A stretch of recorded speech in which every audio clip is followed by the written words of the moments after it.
Oke. Semoga yang menjawab salam dari saya IP-nya di atas 3,5 semua ya, diberikan jodoh terbaik. Oke, Assalamualaikum warahmatullahi wabarakatuh. Waalaikumsalam warahmatullahi wabarakatuh. Ya, oke, Alhamdulillah pada pagi hari ini ya kita bisa bertemu secara online. Insya Allah praktikumnya offline ya, kita akan lakukan hybrid. Sebelum masuk ke materi yang pertama, itu saya mengirimkan di kolom chat ya. Nah, silakan yang baru join saya kirimkan lagi. Kalian klik, saya ingin menanyakan tentang level bahagia pada hari ini sama web yang sering kalian kunjungi gitu ya. Nanti jadikan sebagai dasar, dijadikan sebagai dasar untuk praktikum ya. Dan nanti ada pretest, saya bukanya sampai, kalian kuliah terakhir sampai jam berapa? Pretestnya nggak banyak kok, cuman berapa? 10 soal ya. Kuliah terakhir sampai jam 11. Kalau kelas B jam 3 sore, Bu. Oh, oke. Nanti mungkin saya buka sampai jam 6 ya, 6 malam. Pengerjaannya mungkin maksimal 30 menit ya, karena soalnya nggak banyak. Saya ingin tahu kalian kemampuan dalam web gitu ya, itu segimana? Khawatirnya nanti materinya terlalu rendah. Nanti saya sesuaikan dengan hasil pretestnya. Ya, pretest tidak akan mempengaruhi nilai, hanya untuk panduan kami ya, menentukan kira-kira sejauh mana gitu ya untuk yang materi yang akan kami sampaikan. Seperti itu. Oke, saya tunggu untuk pretestnya. Nah, ini level bahagia, boleh diisi. Terus satu lagi untuk web favorit ya. Kenapa saya tanyakan? Minimal kalian punya dong web-web yang sering dikunjungi gitu ya. Nah, itu silakan. Ya, Desi ada pertanyaan? Enggak, Bu, maaf kepencet. Oh, oke. Ya, silakan. Saya tunggu 2 menit dulu ya.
Oke, cukup ya. Kita coba lihat hasilnya. Twitter, YouTube, Google, oke. Disney Plus, Free Code Camp, Student Portal, iya ya, mahasiswa bukannya Student Portal ya. E-learning, Spotify, Wikipedia, Unsplash, oke. Mungkin Free Pick, NV2 Element ya, oke. Banyak banget ya. Oke, level bahagianya rendah, sedang, tinggi. Kenapa saya tanyakan gitu ya? Otak manusia itu punya namanya amigdala, Dek. Amigdala itu akan terbuka kalau kitanya bahagia, gitu ya. Jadi ada kalanya kalian mengerjakan atau memahami materi gitu ya. Kadang cepat gitu ya, kadang pula agak lambat. Nah, kenapa? Itu tergantung dari otak kita sebenarnya. Ketika kaitannya bersyukur, bahagia itu mempercepat ya proses penangkapan materi. Jadi kalau mau ngasih tahu orang, menasehati, dilihat dulu dia kondisi hatinya seperti apa gitu ya. Kalau misalkan lagi sedih, kayaknya jangan sampai dia disudutkan. Nah, itu nggak akan masuk tuh Nanti kalau sudah dia agak tenang gitu ya, baru kita coba masuk ya bertahap. Oke.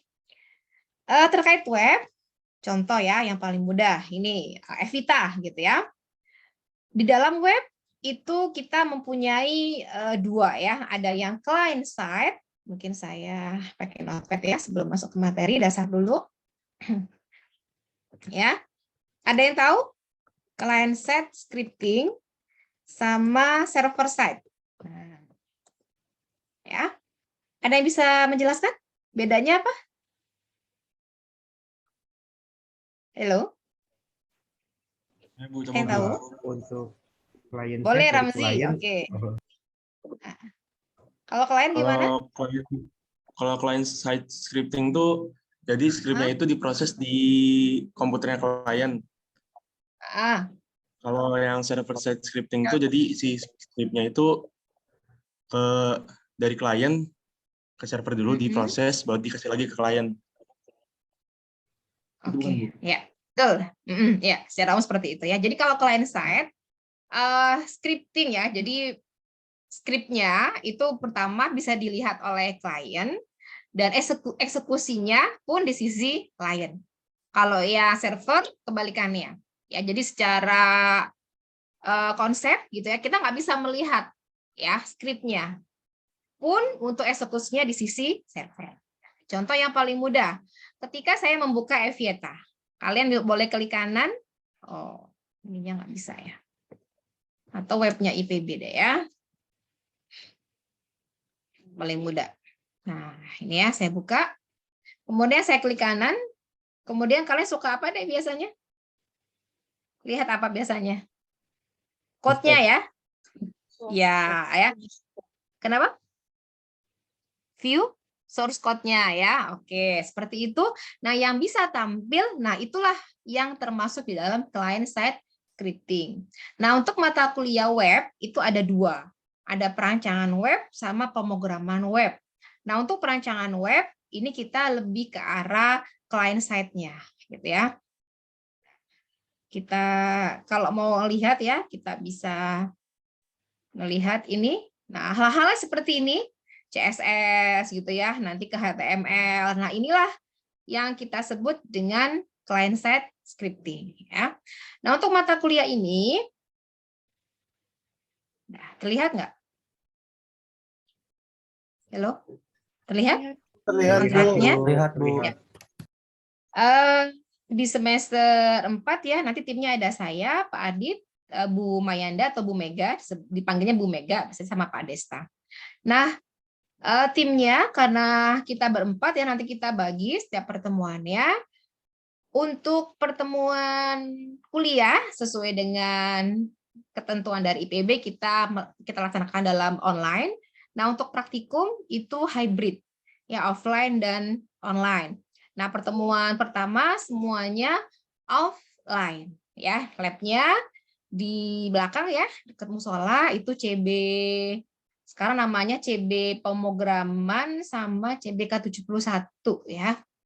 Karena ini kelasnya lumayan gede, jadi kita bagi ya, tidak bisa seperti yang kelas dulu. Kalau kelas dulu tuh CBK 71 bisa diisi sama 60-an orang, tapi kalau untuk saat ini nggak bisa.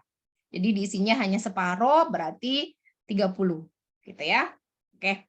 Nah, untuk materinya intinya kita akan belajar tentang HTML, kemudian CSS, Bootstrap, JavaScript, jQuery, XML, termasuk SHTML, JSON, sama Ajax. Serta nanti kita akan kolaborasi ya dengan mata kuliah semester 4 ini apa? Mobile sama SCS ya? Ada SCS-nya Pak Adit itu?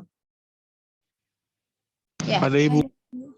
Nah, 3 mata kuliah nanti kita akan kolaborasi, jadi proyeknya satu. Jadi nanti ada buat webnya, kemudian sampai ke get datanya, ngambil. Ya, itu nanti dipelajari di mata kuliah SCS ya, sedangkan untuk yang mobile di pemrograman mobile gitu. Nah, untuk di mata kuliah SCS sama mobile sudah dibagi kelompok? Belum? Belum, Bu. Belum, Bu. Belum, Ibu. Praktikumnya hari apa? Praktikumnya hari apa? Duluan web praktikumnya. Duluan mobile Bu kalau kelas B, tapi belum dibagi Oh, kelompok. oh belum. Oke. Jadi saya konfirmasi Kalau- sama Pak Endang sama Pak Adit Kalau ya. kelas A, SCS dulu Bu, hari Senin. Oh, tapi belum dibagi kelompok. Belum Bu. Oh, oke. Ya. Untuk capaian pembelajarannya seperti ini ya. Jadi intinya kalian diminta untuk membuat web, tapi membuatnya harus tahu strukturnya dan tidak menggunakan CMS ya diharapkan. Karena CMS seingat saya untuk yang angkatan 57 ini sudah ada di mata kuliah penerbitan dan grafika, dibahas sedikit ya. Ya enggak? Iya, Ibu. Iya, oke. Ya, pakai apa kemarin? WordPress. Iya Bu, pakai WordPress. Nah, nanti kita pakai apa, Bu? Kita pakai yang simple aja, Notepad++ ya. Nah, ini. Nah, pakai Notepad++ seperti ini ya. Nah, ngodingnya di sini nanti. Kalian bisa unduh ya. Ini simple penggunaannya. Nanti language-nya kita bisa atur. Ini kelihatan slide Ibu? Sorry, Notepad Ibu kelihatan? Kelihatan, Ibu. Kelihatan, Bu. Nanti pilih yang HTML. Di sini ada language, pilih H, kemudian pilih HTML. Nah, nanti kita praktikumnya ya seperti ini, ya ketiknya. Bu, kenapa nggak klik aja? Kan mau jadi programmer ya. Jadi kalau anak informatika, ya ngodingnya yang ngoding beneran ya, tidak pakai blok-blok programming. Walaupun kalau mau pakai ya boleh, tapi kalian harus tahu konsepnya. Jadi ketika nanti ini webnya seperti ini maksudnya apa gitu ya, artinya apa ya harus bisa memahami gitu ya maksud dari ininya apa ya, tag-tag HTML-nya apa gitu. Oke, ini contoh ya, kelihatan untuk yang Google ini? Belum, Bu. Search-nya belum Bu. mati ya. Oke. Ini ya. Tadi saya buka Google seperti ini, kemudian saya klik kanan, kemudian saya pilih View Page Source ya. Nah, kelihatan. Nah, inilah salah satu contoh dari client-side scripting. Kita bisa lihat, oh HTML, ada head, tag meta. Nah, ini namanya tag ya, tag HTML, head, title, style. Ini berarti masuknya ke CSS karena ada stylenya dan seterusnya, gitu ya. Ini nanti kita pakai ini, pakai iframe untuk yang di Google ya. Ini pakai CSS seperti itu ya. Kembali ke kontrak tadi, itu kurang lebih. Nah, untuk penilaiannya, karena kita sudah masuk ke project based learning, angkatan sekarang 50% itu di project praktikum ya. Jadi mohon dengan sangat projectnya do the best, kerjakan yang terbaik ya. Oke, ketentuan lainnya seperti biasa ada UTS sama UAS teori. Nah, untuk praktikum UTS-nya ada, nah UAS-nya diganti dengan project. Nah, biasanya kalau tahun kemarin yang project-nya bagus free gitu ya, free UAS ya. Bu, boleh nggak free semuanya? Ya boleh, malah lebih senang ya kalau free semuanya ya. Berarti kalian punya skill, punya keterampilan, punya kemampuan meng-create suatu karya gitu ya, suatu produk. Untuk penilaiannya seperti ini ya, seperti biasa 75A gitu ya. Ini tata tertibnya tidak terlambat. Semoga next week kalian lebih tepat waktu ya. Nah, ini tidak berbuat curang karena kalau curang nilainya 0 gitu ya, hati-hati. Ini materi perkuliahannya, Dek, kontrak perkuliahan, pengenalan web, kemudian dan cara kerja web. Nah, ini tadi sempat disinggung ya, kontrak nanti ada pretest, dasar penentuan dokumen HTML, CSS, link dan navigasi, desain dan manajemen situs web, pengayaan materi, kemudian JavaScript, XHTML, XML, teks sampai ke upload web. Nah, untuk praktikumnya HTML, ya kemudian CSS, Bootstrap sampai ke presentasi pertemuan 13 dan 14 gitu. Nah, untuk sumbernya nanti ada modul di Evita bisa kalian unduh. Satu lagi itu saya biasanya pakai ini. Nah, pernah dengar mungkin petrischools.com. Ada yang sudah pernah membuka? Sudah. Sudah Bu. Sudah, Bu. Pernah ya? Oke. Salah ketika sayang. Nah, ini ya. Nah, ini banyak banget ya, mulai dari HTML, CSS, RBD, Bootstrap, dan setelurnya. Ya, Raspberry, AWS, gitu ya. Oke, kalau yang biasa otodidak atau belajar ini bagus ya untuk mengasah skill kita. Oke, Itu terkait kontrak. Nah, nanti untuk yang pretestnya saya akan buka mulai jam 10 sampai jam 6. Itu ada di sini. Nah, ini harusnya Januari 2022 ya. Ini ada pretest. Nanti kalian silakan klik ya untuk pretestnya gitu. Untuk kontrak ada yang mau ditanyakan sebelum ke materi? Halo? Aman? Dari sini tutup dulu aman. Aman ya? Oke. Kalau sudah, kita masuk ke ini ya, masuk ke materi terkait web ya. Nanti untuk modulnya silakan kalian bisa unduh ya di sini, nih modulnya ya. Oke. Nah, sekarang supaya interaktif, silakan kalian tulis di kolom chat gitu ya. Apa sih maksud dari perancangan web? Coba, saya ingin tahu nih. Menurut pemahaman kalian ya. Oke, silakan. Ada yang bisa menjelaskan apa yang Anda ketahui tentang perancangan web?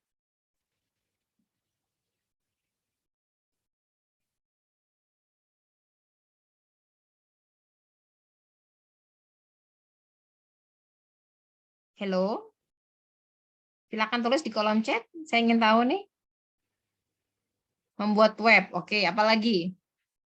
Kira-kira sama nggak sih membuat web dengan membuat flyer atau membuat apa ya? Desain grafis ya, mendesain, terus membuat leaflet. Nah, sama atau beda? Boleh dituliskan menurut pemahaman kalian masing-masing ya.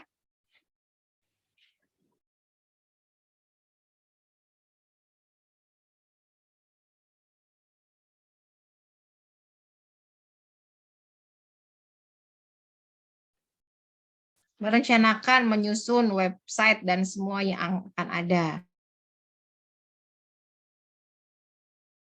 Mendesain dan membuat website. Mencakup bagaimana isi web konten ditampilkan. Oke, sekarang boleh kalian raise hand kalau yang sudah pernah membuat website. Nah, coba raise hand yang sudah pernah membuat website. Belum ada? Atau yang pernah ikutan proyek membuat website. Nah, belum ada. Oke, pertanyaan selanjutnya. Kira-kira kalau Anda diminta untuk membuat website, misalnya ya, kota X gitu ya. Nah, kira-kira berapa harga dari website tersebut? Coba, kira-kira berapa?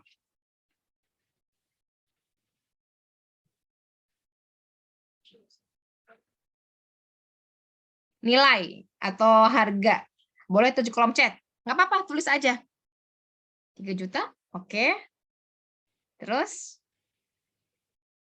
5 juta, 500.000, 2 juta, 10 juta, 1 M. Oke, 100 juta, 3 juta, 5 jeti, 8 juta. Oke.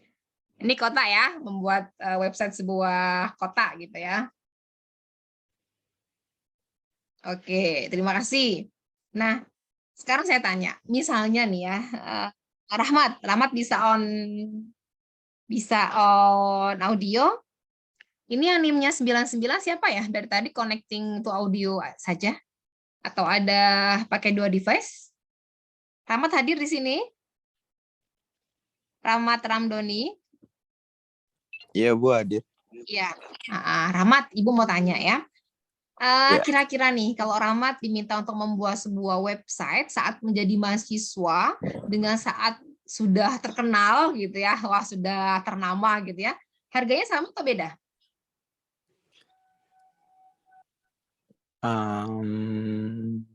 Diminta buat website. Misalkan sama-sama websitenya, misalkan anggaplah website Surabaya, misalkan gitu ya. Nah, kira-kira harga websitenya saat Rahmat diminta untuk membuat saat ini sama nanti udah lulus sama beda harga? Harusnya sih beda ya, Bu. Soalnya kan skill juga pasti bertambah, pengalaman juga seperti itu. Oke, beda ya? Mm-mm. Pasti. Berarti ya beda. Saat menjadi mahasiswa, saat sudah lulus, saat sudah berpengalaman 10 tahun, itu pasti berbeda.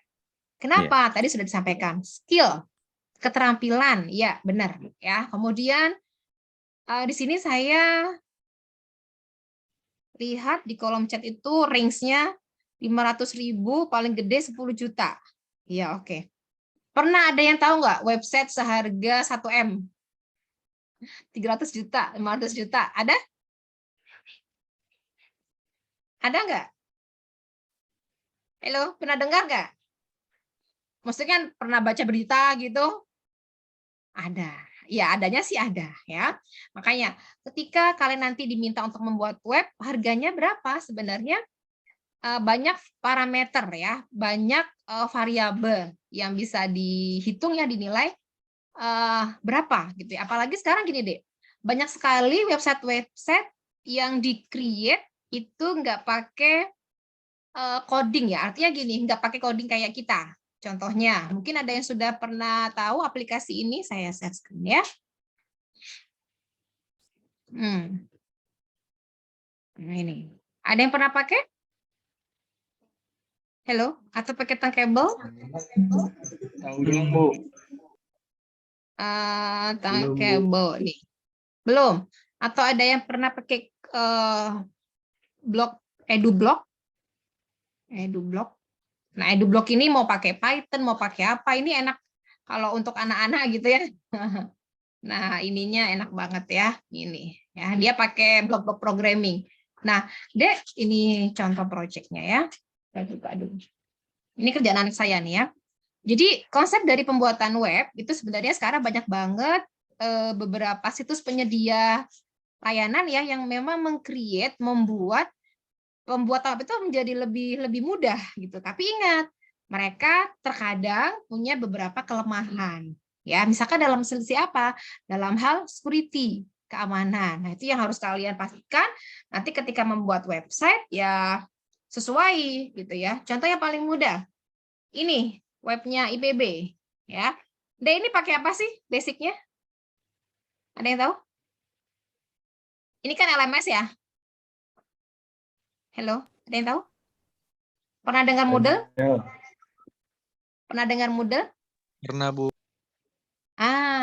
Ini basicnya seperti itu.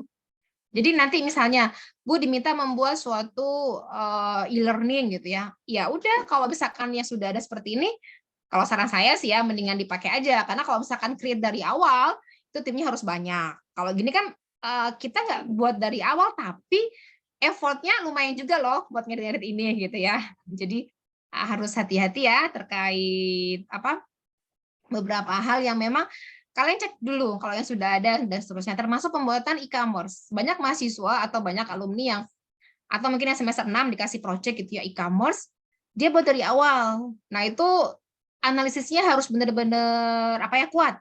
Karena kalau enggak sayang tidak kepake akhirnya softwarenya. Gitu. Jadi intinya mah harus banyak baca. Ya. Oke. Ya, sesuai dengan pertanyaan saya tadi terkait perancangan web ya. Intinya perancangan web itu berbeda dengan desain grafis, dengan kita membuat flyer dan seterusnya.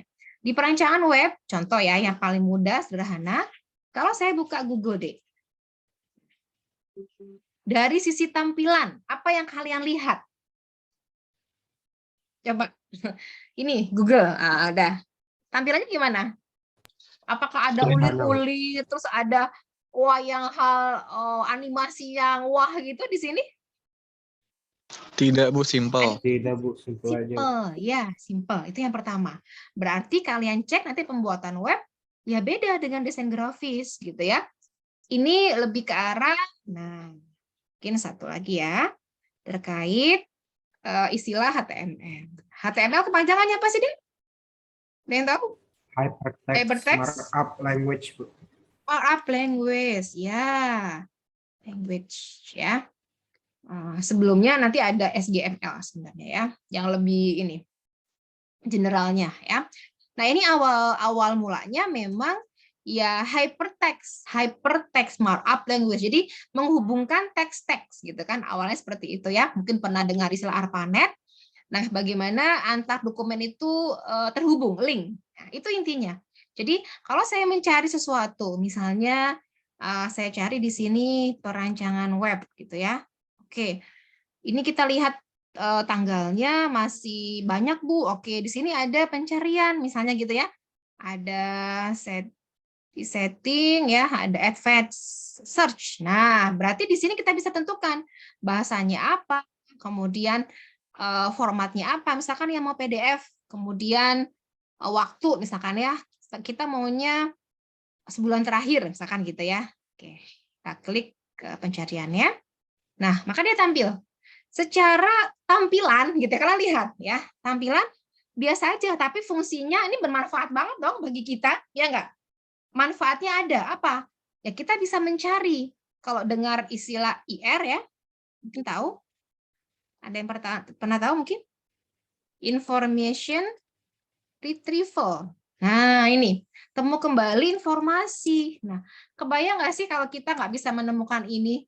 Jadi orang itu kan semua memasukkan semua datanya di sini ya. Kemudian kita temukan kembali. Nah, ini secara tampilan biasa aja. Itu yang pertama ya. Berarti berbeda. Intinya mah fiturnya. Apa sih tujuannya gitu ya. Terus yang kedua, saya buat resume nanti di sini ya.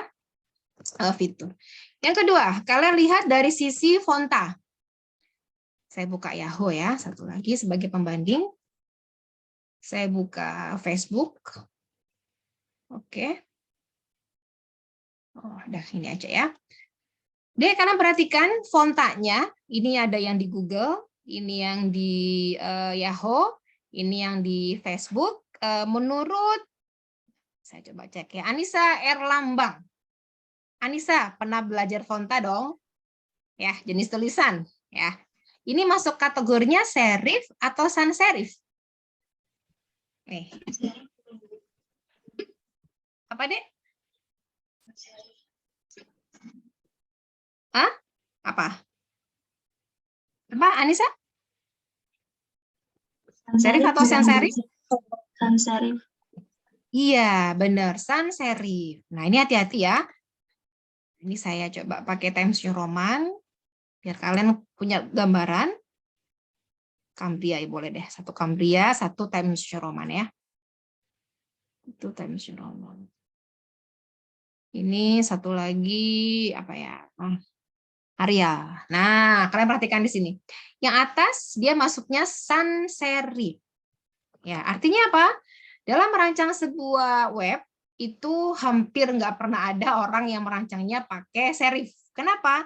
Serif berarti yang bawah sini ya, kategorinya. Sans itu tidak, serif itu kaki atau kait. Artinya apa? Kalian perhatikan ya.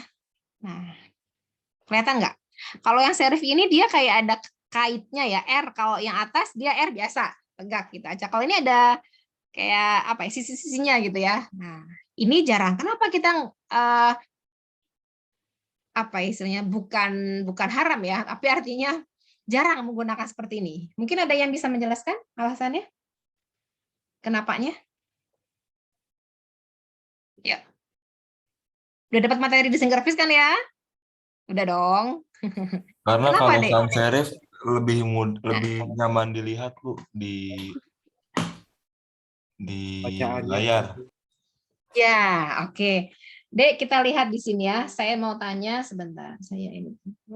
Kenapa buku warnanya putih? Kenapa background-nya nggak hijau, nggak orange, nggak merah gitu? Kenapa kira-kira? Terus kalian lihat juga desainnya. Nanti nyambung dengan jawaban ini. Ini putih gitu ya. Facebook juga putih, Yahoo gitu ya. Kenapa? Coba ya. Saya ini. TK. Bentar ya. Karena berbeda deh nanti ya.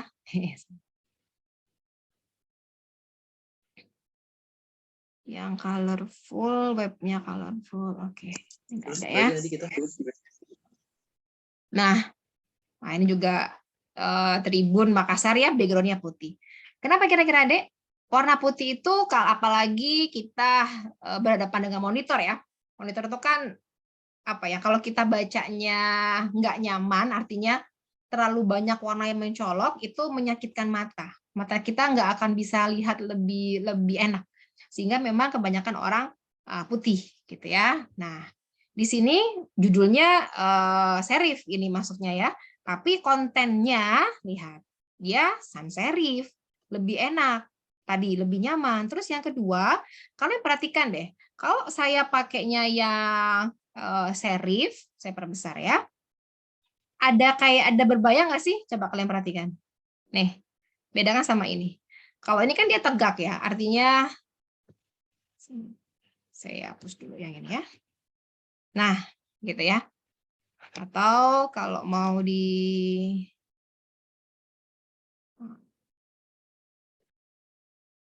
nah, ini ya, saya perbesar. Nah ini. Dah, coba kalian baca. Nyamanan yang mana? Nah, ini ya. Dah, enakan yang mana, Dek? Halo? Enakan yang mana kira-kira cara pembacanya? Yang atas, Bu. Yang kedua. Yang atas, ya. Nah, saya sambil ini. Kenapa yang atas? Yang atas ini dia nggak ada kakinya ya. Artinya kita bacanya ya satu gitu. Kalau ini kan dia ada kayak kakinya sehingga agak berbayang. Lihat aja. A, C sama N sama G. Nah, itu kan N-nya ada kayak kakinya, nggak enak melihatnya, berbayang. Itu tujuannya. Sehingga nanti pada saat kalian membuat sebuah website ya diusahakan sesuai gitu ya dengan kaidah-kaidah yang sudah ditentukan. Nah, saya cek lagi sini. Bentar ya.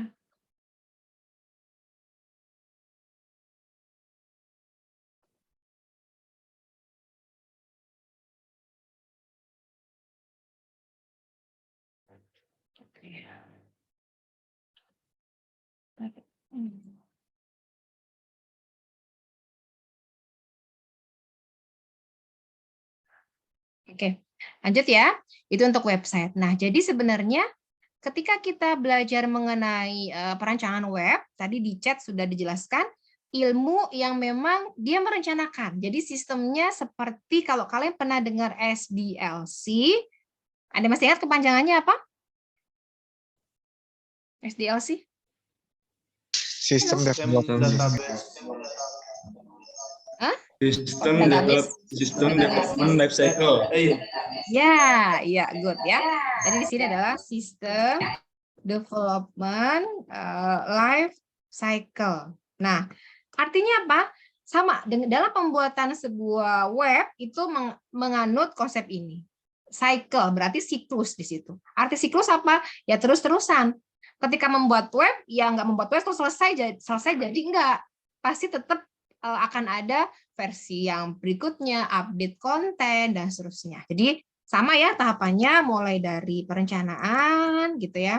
Kemudian analisis, terus apa lagi? Desain, kemudian ada implementasi, sama pengujian, gitu ya. Itu konsepnya.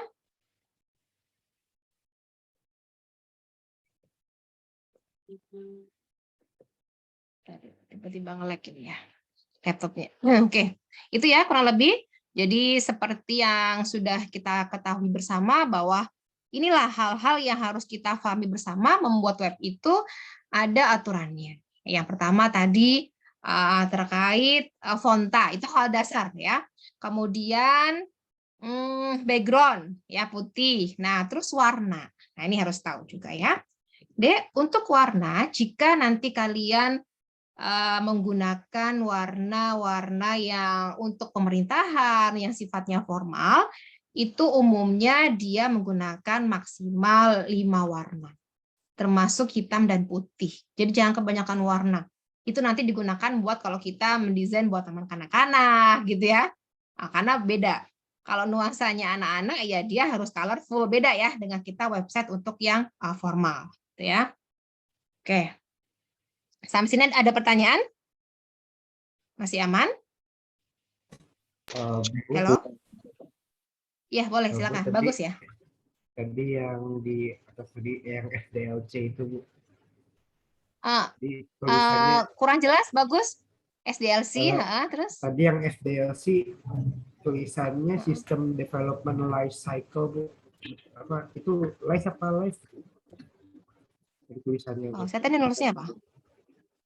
Life. Oh iya, salah ketik ini maksudnya. Oh iya. Ya, ya, makasih. Ya. Life. Oh iya. Tadi ketutupan sama ini. Ya, life cycle. Ya, benar. Oke, terima kasih. Ya, ada lagi? Silakan. Cukup? Lanjut? Dikit lagi ya. Karena jam 10 ada nih ya, ada kuliah lagi ya. Nah, dalam merancang web tadi ya ada client side sama server side. Nah, tolong pada saat nanti kalian PKL gitu ya, jangan dibayangkan kalau pilih front end itu perancangan web, kalau back end pemrograman web ya Bu ya. Bukan itu pembagiannya ya. Front end memang lebih ke arah interface gitu ya. Tapi tetap nanti kita berhubungan dengan database ketika kita membuat dashboard misalnya gitu ya, atau query itu berhubungan. Jadi kesalahan yang besar mahasiswa itu terkadang memahaminya kalau front end dia lebih ke arah perancangan web gitu ya, sedangkan back end-nya lebih ke arah pemrograman. Nah, itu yang tidak sesuai gitu ya. Oke. Lanjut ya. Tadi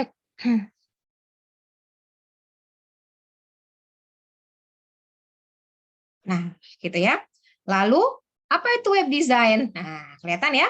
Di sini sebuah ilmu yang kompleks dalam hal merencanakan, tadi ya, merencanakan, memproduksi situs web, termasuk di dalamnya ada technical development, gitu ya, struktur informasi, desain visual, dan penyampaian informasi di dalam jaringan internet. Nah, ini konsepnya ya. Dalam merancang sebuah situs, tadi saya pahami bahwa yang ini harga ya, nggak bisa dipatok gitu ya. Lihat dulu fiturnya, siapa yang mengerjakan, timeline-nya, itu ngaruh banget. Karena kalau timeline-nya misalkan dalam waktu 1 bulan sama setahun gitu ya, berbeda. Karena kalau sebulan mungkin butuh cepat-cepat gitu ya. Nah, untuk yang sederhana itu bisa dikerjakan 1 atau 2 orang. Tapi kalau misalnya udah besar nggak bisa. Contoh paling mudah gini. Tebak ya, yang buat aplikasi misalnya mobile perbankan itu kira-kira berapa orang? Tebak aja di kolom chat, tebak. Berapa? 20? 10? 12? Ya, ada yang mendekati. Ya, yang buatnya banyak, sekitar 50-an.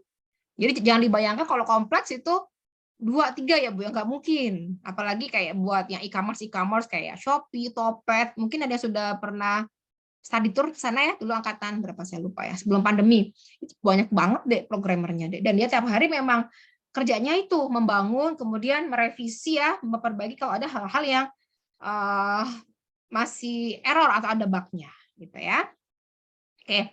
Ini profesi yang berhubungan dengan situs web, ada web designer, programmer, animator, sama administrator. Ya, kalau udah benar semua, bisa semua, baru kita sebut sebagai webmaster.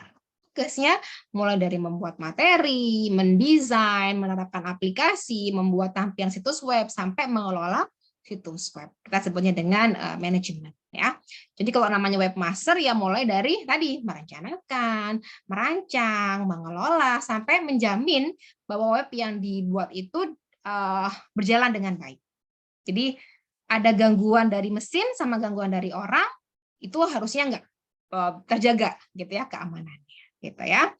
Dan memastikan bahwa pengunjung memang menikmati web kita. Nanti kita akan ujikan ya, ada pengujiannya berapa sih ketika pengunjung itu login, berapa persen dia meneruskan ke link berikutnya, gitu ya. Mungkin itu materinya ya. Untuk yang lainnya akan saya bahas pekan depan, insya Allah. Seperti yang tadi dijelaskan, pretestnya saya akan buka sampai jam 6 sore. Ya. Ada pertanyaan? Silakan. Aman? Nanti kita kelompok mungkin di praktikum ya. Udah jam 9.55. Cukup sampai sini? Teman-teman semua?